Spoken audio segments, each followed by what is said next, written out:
What about for our snackers? Our snackers that are listening who are saying, Jesse, I love this advice.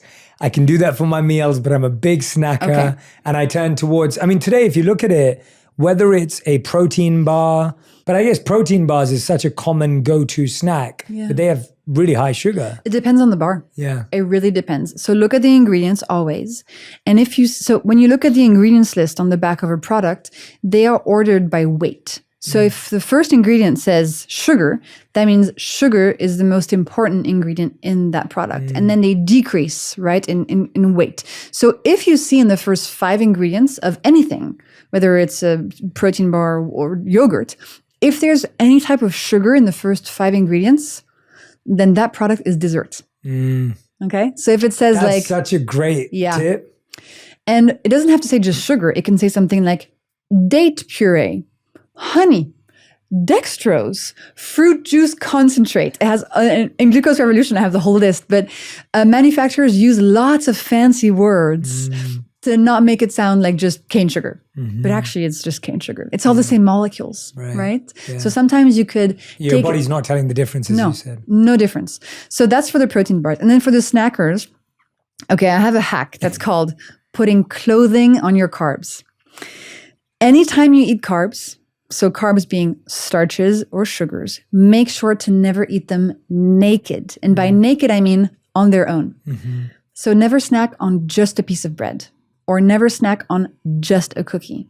Always add some clothing, which means protein, fat, or fiber, which means, for example, adding some avocado to the bread or some cheese, which means, for example, adding 5 almonds to the cookie or a Greek yogurt, right? So if you love snacking, remember this hack. Put clothing on your carbs. Never eat your carbs naked. That way you'll have less of a glucose spike. Because the risk, Jay, is that our snacks kick off that cravings roller coaster.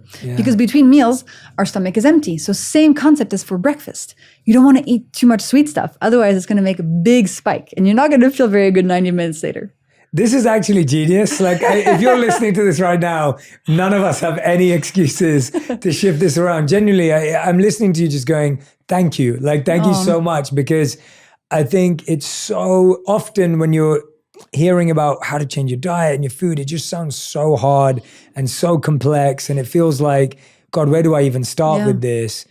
And here we are just making really basic connections that we can all do very, very simply. And it helps you with your energy, with your mood, with your skin, but also for serious health conditions like type 2 diabetes, this is the way out, right?